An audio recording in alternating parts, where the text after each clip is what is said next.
Representing Neil tonight, friend Roddy Bootlear, son Reggie, and wife Teresa.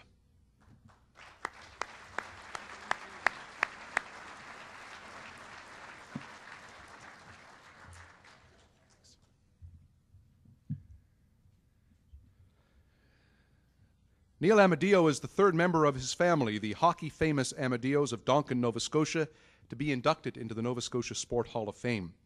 Brothers David, inducted in 1980, and Leo in 1993, were accomplished hockey players, yet Neil, the youngest, was the first to venture forth from the Donkin rink where they all learned the game.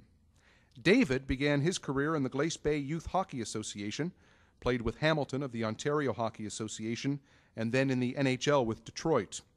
He served time in a variety of minor league cities, including Hershey, Springfield, Sudbury, Kansas City, Salt Lake City, Seattle, and when they were only hoping to be NHL cities, Los Angeles and Edmonton. Leo started home with the Glace Bay Junior Miners before moving on to Quebec of the Quebec Major Junior Hockey League, and then to professional stops in Montreal, Shawinigan, Spokane, Sudbury, and Victoria. He later coached in Glace Bay and New Glasgow. Neil, a defenseman like his brother, followed Leo's path, joining the Glace Bay Junior Miners at age 15, and then he went on to the Quebec Citadels of the QMJHL. That squad came within a heartbeat of getting to the Memorial Cup final, boasting players like Jean Beliveau, Camille Henry, and Marcel Paillet.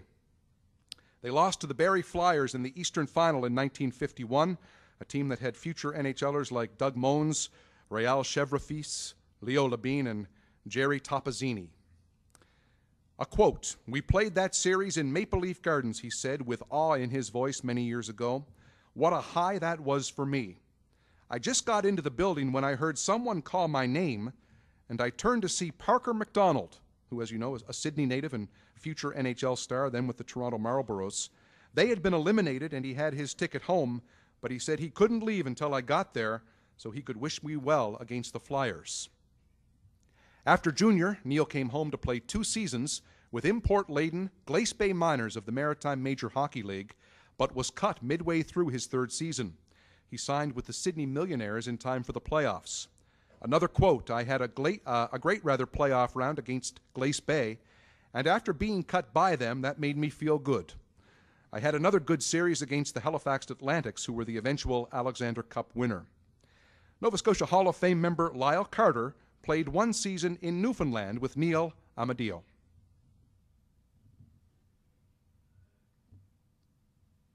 Well, Neil Amadio's hockey background was fantastic. He had a great run at it. He played junior with Glace Bay Miners at 15 years of age.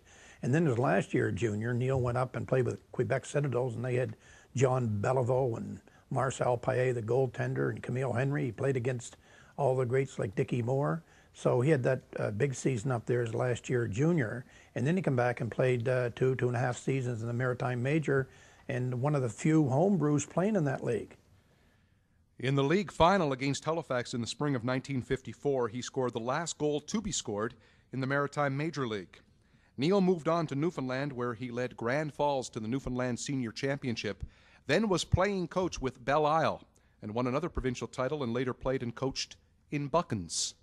I played with Neil Amadio in Buckens, the Buckens Miners in the Newfoundland Senior League in 1963-64. Neil was a fine defenseman. He was a playing coach of the Buckens Miners when I played with him, and he was a rushing defenseman. He had the $1 million legs, and he could skate all night. That was his reputation, being a great skater. He was a great guy, great team player, and certainly got along with all the players well. I just had the 1 season with Neil Amadio. He was great to work with. He knew hockey like the back of his hand. From 1956 to 1964, he played and coached. The junior team he mentored won the provincial title in 1960 and 1962, while he also coached a high school team and played senior hockey. He was an all-star defenseman in Newfoundland almost every season, but as a coach, a teacher of hockey, this is where he made his mark. Countless senior, junior, high school, and minor hockey players learned from him. Don Johnson, former president of the Newfoundland Amateur Hockey Association and the Canadian Amateur Hockey Association, calls Neil, quote, "the finest hockey coach I ever played for. He had a special way with people. I have been a long-time volunteer in hockey, and Neil Amadio was one of the main reasons I became involved. He was always there for me as a coach. He made me realize I owed something to hockey. Coaches are expected to influence their players on and off the ice, and he did that for me. Yes, he was a leader, full of enthusiasm. He was a enthusiastic playing coach. Neil could communicate with his players. He had a real touch with his players and was looked up to. Everyone respected him. Neil laughed in 2000 when he told Russ Doyle, then sports columnist with the Cape Breton Post, "I'm told I have my name on every trophy in Newfoundland. I don't know if that's true, but I do know I had lots of success and fun there while coaching and playing." A member of the Newfoundland and Labrador Hockey Hall of Fame and Cape Breton Sport Hall of Fame, Neil Amadio now joins his big brothers as a member tonight of the Nova Scotia Sport Hall of Fame.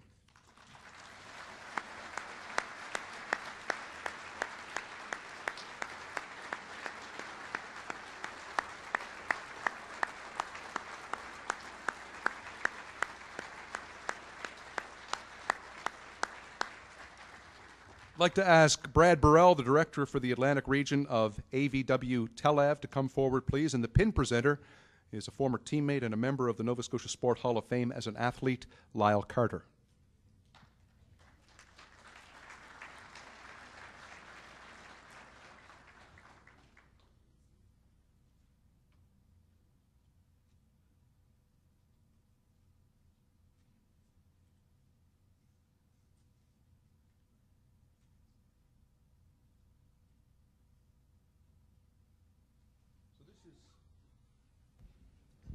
This is son Reggie and wife Teresa, and Roddy Bootler, who was a longtime friend of Neil's, who was the guy who kind of put the whole induction package together. So Roddy, why don't you step forward just a little and just tell us why you thought Neil was so worthy of induction into this hallowed hall. Well, I think what we've seen here tonight on the video and the nice kind words that people had to say about him, he deserved it, yes. Yeah, I saw, you know, it's tough not to well up on a night like this, but what memories came back for you as you saw those pictures flash by?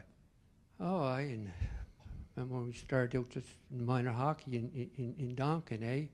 And all of a sudden, here he is, along with his two brothers, and if I'm not mistaken, Fess Anderson and Sandy Snow, I think, from Donkin, are also in this Hall of Fame. It's not bad for a little place of 1,200 people. Yeah, it's churned out some players, huh? Yeah.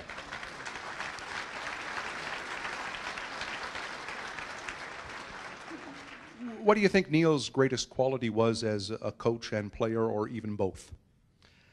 Well, first of all, his legs. I mean, to say he was our Guy Lafleur. I mean, so he didn't have the hair like Guy Lafleur, but when he was going down the ice, I would have said Frank Mahovlich, but the roof was probably falling tonight because he was a Montreal fan, eh? Okay. And Sure. But but you know how to get along. And that's what you have to do as a coach. You got to know how to motivate your players. And he not only knew how to tell them this, he showed them. Yeah. He set the example. Well, that's what you do as a coach, huh? Especially a good one. Ladies and gentlemen, a hand for Neil and the family. Thank you very much, folks.